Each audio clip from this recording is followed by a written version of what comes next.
হরে কৃষ্ণ।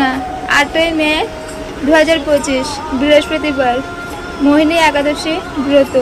বৈশাখ মাসের শুক্লা পক্ষের একাদশীর নাম হলো মোহিনী একাদশী ব্রত। তো আপনারা সকলেই মোহিনী একাদশী ব্রত পালন করবেন এবং আগের দিন অবশ্যই নিরামিষ আহার করবেন এবং পরের দিন অবশ্যই নিরামিষ আহার করবেন যারা আমিষ আহার করেন। আর যারা কৃষ্ণ প্রসাদ গ্রহণ করছেন তো অতি উত্তম।